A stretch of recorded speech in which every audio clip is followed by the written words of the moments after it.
Django, have you never loved again? Love will live on,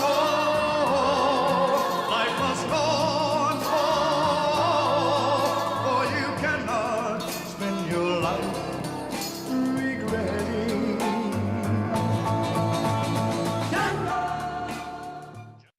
Alright, what's up, my nigger? Oh god, Yep, that's how I'm starting it. start off with that, okay. Which would be, yeah, okay, in case people are, couldn't figure it out from that, Yeah. we'll be reviewing and talking and psychonetically, whatever you want to call it, things The new about... Tarantino rom-com. Oh yeah. Django Unchained. It is technically a rom-com. He did get the girl in the end. It was A rom- romantic action, and it was funny, gore, so I fun. guess, yeah.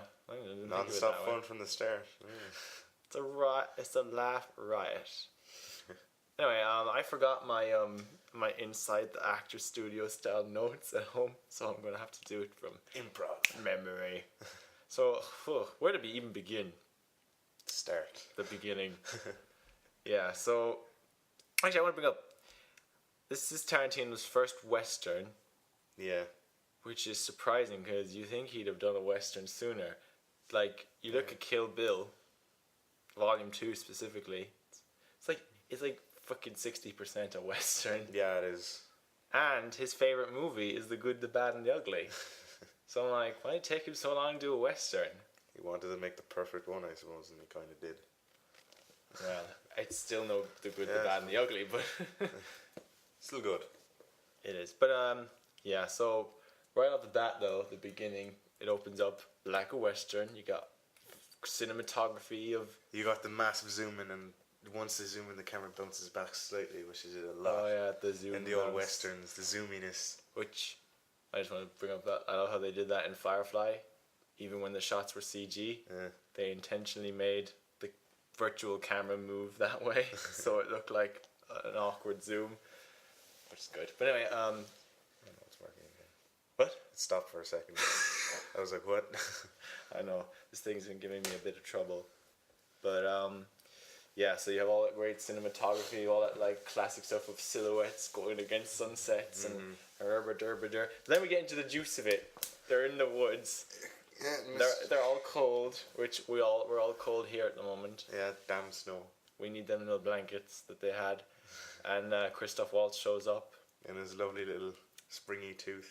Springy tooth on the... Which, oh my god, I saw that and I started laughing to myself. I was like, what the fuck is that? No, I already knew that was going to be there going in. But so Christoph Waltz, as he is in Inglourious Basterds, gives a great performance in this. As always. But unfortunately, for me, the only aspect against him was that I held it against his character in Inglourious Basterds, and his character, or the Jew hunter in Inglourious Basterds, it's such a great character that's Yeah. a lot better than his one in this one. Our one in this one sort of fights for human rights. Yeah, the one in that Kind one of just sort of... completely opposite. The one in that one just sort of said, like, oh, I'm all for human rights, but I'm for number one first. But, yeah, so, start off the bat, just to set things up, Christoph Waltz shows up, pretends he's a dentist. Yeah. Well, he was. I don't know, he never did Oh, he did dentistry. say. He said the last time he did dentistry was 3 years ago when they're inside the bar. Oh, yeah. So, he ends up acquiring Django through some means as a slave and Very, tells him, very gentle means. yep, no violence at all. None whatsoever. Tarantino has taken a new step. A And- non-violent film. And he so he tells him that he's a bounty hunter. He's looking for these three people that Django would be able to recognize, and so he asks him to come with him, help him find these people, to get the bounty on them. And then later on, after they do that, he makes an agreement with him that if he helps him with his bounties for the winner, he'll then help him get his wife back. His lovely wife. So there's kind of like two halves to this movie. There's them being bounty hunters, Yeah. and then it comes to the halfway point, and it switches over to them just trying to get Django's wife back. Actually, an interesting thing about this one, it's not broken up into chapters. Did you notice I that? didn't. Yeah, I didn't mind it though. Nice. But that's just weird. Like all Tarantino films are always broken up into chapters. And they're kind of weird, sort of out of order. Out of order as well. Like Pulp Fiction was completely out of order. Now kind of confused the simple mind. Yeah, but this one is actually he's been doing that. There's been quite a slowly more and more. Like Inglourious Basterds was kind of more linear, but it still was slightly out of order, but was still much more linear than say all the rest of them. And now this one's entirely in order. In order. Minus a few flashbacks. There's a few flashbacks, so that's in every film, so it doesn't really matter. Although it does set up Django's past and why he's like the way he is right now. Emotionless. And then once he sees the girl, he's like, "Oh, I'm all cool now with this." Anyway, I guess we'll move on since we brought up to different performances. Now, the two standout performances in this movie we'll get onto in a minute, but we'll start with the lesser ones. First, we have Jamie Foxx as Django, and he was great. He was great. Jamie Foxx is never bad. Yeah, that's true. So you're guaranteed a good performance by him. Can't say the same for most musicians turned actors. Well, okay, yeah, I suppose. I was about to bring up Mr. Justin Timberlake, then I remembered, oh yeah, he's in quite a lot of shit movies. Yeah, like, what was that one? In Time?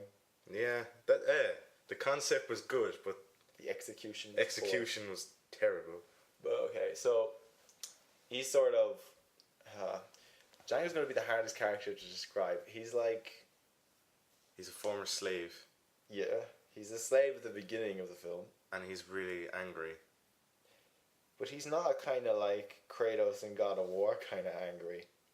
He's like a just want to get it done and over. Collective. Like you can see he's angry. Yeah. But he won't like freak out and start smashing the furniture uncontrollably. Yeah, he's not angry as he'll take out the legs of the furniture and be all precise about it. Get out the screwdriver, screw it the legs, like, take that, you damn stool. It's at like a bolt gun. Boom, boom, boom. But, yeah, the only sad thing is, like, although Django is the title character, the movie kind of, like, ends up, especially towards the third act, not focusing on him as much and just becoming the Christoph Waltz and Leonardo DiCaprio Dupanto show. Which, let me say, like, to say that Leonardo DiCaprio's character is a pantomime character sounds like I'm trying to be disrespectful to it, but it's a pantomime character in the best kind of way. It's like just completely over the top from everything from looks to actions to the things he says and to his name. I mean, you obviously can't take a character called Calvin Candy seriously. Monsieur Candy. Yeah, oh, sorry, Monsieur Candy, but don't speak French to him because he can't speak French.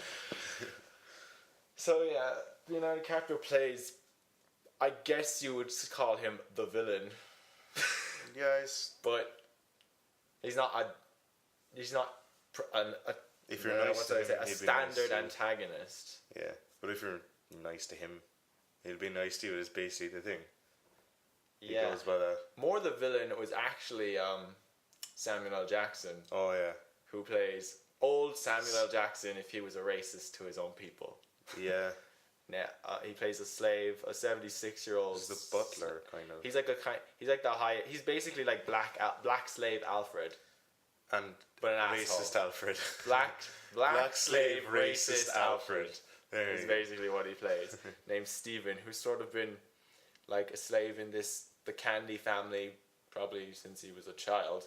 Yeah. And has just sort of come to the realization that he can use being a slave in a way that he's a slave, but he's managed to work it into a way that he has a good life. Yeah, it just seems. So he uses fairly well. and sort of attains quite a substantial bit of power, despite the fact he's still a slave, which is very interesting. And he also delivered my favorite line in the movie, which I won't spoil, but I'll just say it involves Django being on a horse. But you know what I'm talking about. Yeah, I do. This is a great scene. And then there was, who haven't we brought up yet? Oh, Kelly Washington. She was good. She didn't really get much to do. Yeah. She kind of just played the most normal character. Just sat there. Yeah. She more than that. Showed her face a little. Looks sad. Looked happy. get told that she's a bitch by Samuel L. Jackson. Yeah.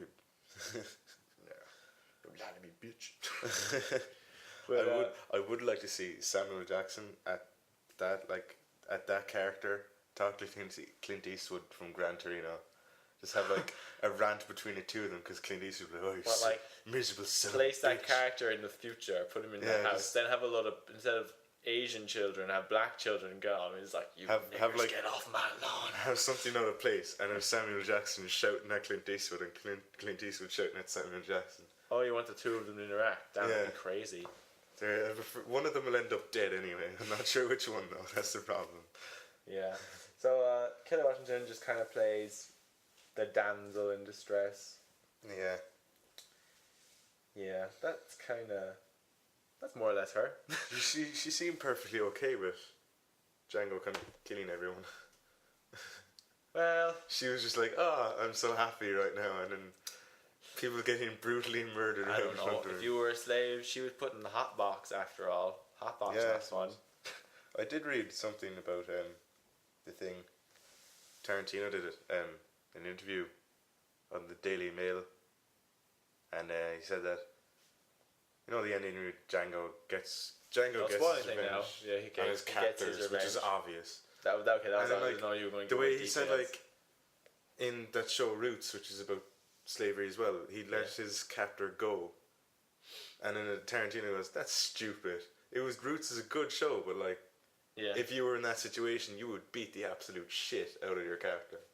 And that's what Django did to his old captors. He killed them well. He did, except for his good captor. Not really a captor though, Christoph Waltz. But talking about the Samuel L. Jackson's line, as this is a Tarantino film, it's filled with quite quotable juiciness Yeah. of quotitude. It's a new word I just made up. Quotitude. I mean, trying to think anybody who didn't have a standout line. Kelly Washington, but Yeah, she didn't do much talking but in German. the hard thing about talking about the dialogue is that I don't want to say any of it Yeah, because a lot of it is because it'll be great. because it'll be spoiled, and then the people will be like, ah. And it might end up just getting Oh flagged yeah, as well. just need to point out. I think I did at the beginning, but to reiterate, if you're very uncomfortable with the word nigger, Don't see this film. movie. Yeah. But But it is accurate to the times. Yeah, so- I expected it to be a lot more used in the movie because people were like building up like, oh my god, it's just used far too much, and it's just to the point of like I don't know what the word would describe with you overusing the word, but people were just saying that like Tarantino's just having a field day using the word, and I was expecting it to be like every half sentence, but it wasn't. It was done. I thought I was expecting it to be a Chris Rock stand-up show, but it wasn't. Oh yeah. Imagine if Chris Rock was in this. God, it'd be awful. He's Like, what's that nigga doing on a horse? And then he just do like his stupid like smiley face where he looks left Do the and right. teeth thing, yeah. Yeah. Make sure someone's laughing. Looks like the zebra that he plays in Madagascar. His best performance as an animated animal. Everything other than that, he's just awful. But oh gosh, I was about to say something. Yeah, so Some people said it was too long. I don't know. well, those people clearly don't watch westerns. Westerns are really long. Westerns are really long. She said like it was too long for the story that they had, but I thought the length was fine. I can understand there's this kind of a bit people have brought up that there kind of comes this point where the movie breaks into what you consider to be what you would, if you're just sitting there and you don't know how long it is, to be the final action scene.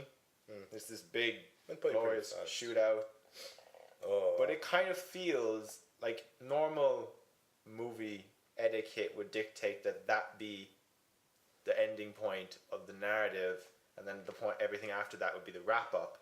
But that's not how it goes. It kind of goes on for an extra 20 to 25 minutes, yeah. and then there's like a second semi-action film that's not really like a big action scene. It's more just a kind of Giant finally. It's like finally it's all over. There we go. It's just finishing off all Django's enemies, and Did like the way how it ended though. Ended like the Last Crusade right into the. yes. But other things that have to be pointed out, as this is a Tarantino film, there is absolutely no CGI, Which is good. which is great. Oh, it was great seeing the director in the film as well. Oh yeah, Tarantino shows off. He plays a fat Australian guy. That meets an untimely demise. Yeah, sad to see. But I can't. Can we think of much more to see? This is the kind of movie where you think I have tons to say, but all of it involves spoiling the movie. Yeah, it is. It's a very good film anyway. We can talk about the soundtrack and how. Oh, I have to mention the soundtrack. That was something I had on my notes. It was great. I thought it was really great, but I don't think it was one of the Tarantino film's best.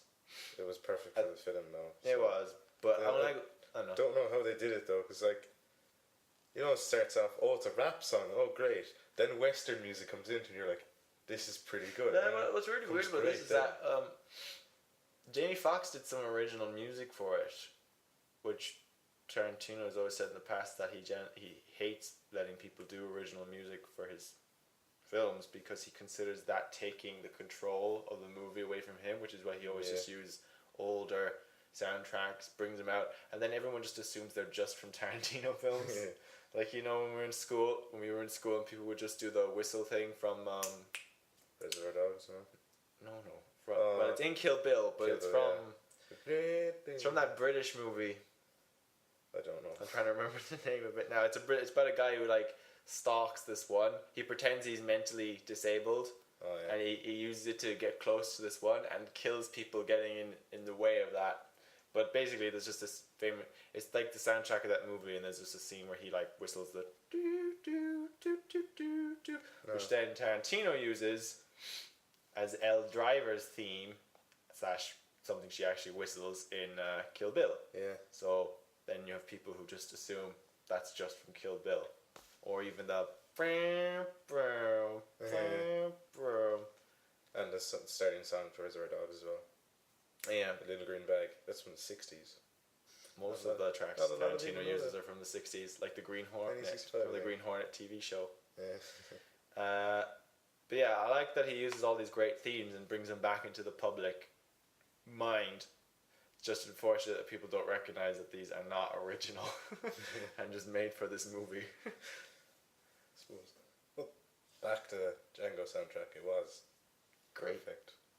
Especially like, you know, Mixture they get to use the theme of the original Django movie from 1966, which has absolutely nothing in common with this movie at all, other than the fact that they're both westerns and the title character is named Django. Starting song to it was originally a Spanish song, which I noticed in the opening credits, and he said translated to English and sung by this person. I'm like, okay, it's pretty cool. Yeah. But read the credits. That'd be stupid. the credits were great as well. Yeah, they were. The way they looked, I was like, it just looked like old. Yeah, most of them comes up at the start, and there you go. But there was still more at the end. They just repeated itself in the end. Yeah, I have always been a fan of, which barely any movie ever does this, of actually not putting, unless you have a title sequence for your credits. I tend not to like having credits come up at the beginning of the movie. Just one thing I really like about Star Wars. I know, right? Something I really like about Star Wars. So they don't have any credits at the beginning. You can't really do title sequence of Star Wars, can you? No, but you know how movies that don't have a title sequence, and they'll just have the words fade in and out, like left and right, all the time. I'm like, I find that very distracting. I'm like, fucking stop that. But then it's like, if you go see a David Fincher movie, you're like, oh boy, can't wait for that title sequence. But yeah, the end credits at the end of Django had a very like old spaghetti western like font and everything to it, and it was just so good font. But do you have anything else to be said? That really. I can think. Can't really think that of I can anything. say that won't give away. Give it away. Oh, the horses in this film were great. That's all I can say about it. They were very well trained. Yeah, and there was that story that came out that was like, this movie is abusing horse. Oh, no. It's not abusing. I was going to say that's actually no, I'm wrong. That story wasn't about Django. That story was about The Hobbit. Sorry, forgot that movie had horses And then too. I just remember it had to do with horses. At the end of the film, the first credit that comes up is like, no animals are harmed in the making of this film. Although you do see a horse get a shotgun to the face, but like, whatever. It wasn't a real. I know it wasn't a real really horse. Shoot a horse. They didn't shoot a horse. They put the green sheet over the horse's head to make it look, in green screen, explode his head. No. What did I just say earlier? They didn't use Sure. any CG. How did they blow up the paper mache? Fucking and fake explosives? horse, obviously, with blood packing him or something, editing, trick, old Hollywood style. Back when, They taped a bunch of cats together. so yeah, they painted a cow. And then they got all the They horses and painted painted them like I cows. said, why don't you use a horse in the real film? Because real horses don't look like real horses on camera. But yeah, this movie, as I was saying, this is a traditional, old school Hollywood film where you did everything for real, and it looked great. None of this fucking let's all just stand in a giant sea of green and just add a fucking fake Pixar set in the background afterwards. Yeah, hear that Green Lantern? Yeah, that's right. Oh, Green It Lantern. sucked. I'm beginning to think that even fucking what's his name? Who's in that movie? Ryan Reynolds. He was CG. Even his face. His entire His body had to be CG. He wasn't even in the film. He has no idea he was in the film anyway. He did look like he had no idea he was in the movie. Yeah, I suppose he's not a very good actor. But anyway, now it good. just remains to be seen if Quentin Tarantino will do any more movies. Or what will he do next? A sci-fi, maybe? No, he's not a sci-fi fan. Oh God, alright. But no, it's because the whole thing of like they're really bringing down now that movies have to be now, big Hollywood movies have to be now shot on digital. Oh yeah. And he's like, Fuck that. fuck that, because he really is He did against keep using the digital. Sort of, the greeny. Yeah, actually, Camera. I was really disappointed. The way Douglas switched over to digital. I would have really liked to have seen this movie on celluloid. Just to have that nice, warm, as I like to say, crinkly look of celluloid. Yeah. It was nice to see how it was still very kind of fuzzy around the edges. Yeah. You could still see it because, Tarantino uses that camera in all his films. Yep. Uses the same film stock. And he only does 24 frames a second. None of that. Bullshit. What's the 48 or 60 or fucking 2,000, whatever frames you want to have. 2,000 per second. 2,000 frames per second. But I think that's all that has to be said. Actually, I think this ends up being our shortest review. Because the movie was so good, we can't really talk anything wrong about it. It's the thing, if the movie That's is the worse, problem. you just start saying, like me and Richard's review of Texas Chainsaw, Yeah. just going, then this scene, Just fuck that ranting. scene, and this scene, that Fuck fucking everything. scene there. I didn't see that movie because I knew it was going to be terrible and I didn't want to waste my money. Yeah, made a good review though. But I guess that'll be it. What for will you see next? I was thinking movie 43 because that looks... 43? Yeah, 42. 42, whatever. That was close. 42. It looks alright. Actually, is there anything coming out this weekend? that's like Lincoln and... Lincoln and movie Cloud Atlas is Cloud it's not Atlas February. is next... That's February. It's February 8th or 2nd or whatever, I don't know. Could see Monsters Inc. 3D. Nah. Here's our review. I love Monsters Inc. and now it's in 3D. There, that's my review. Yeah. Just pretty much. So I guess that'll be it. If we'll decide what we'll see next. I suppose everyone would agree on that movie 42. No one will agree on Lincoln. That's a problem. I don't know. Well, we'll see. Anyway, Yeah. talk to you niggers soon. Bye.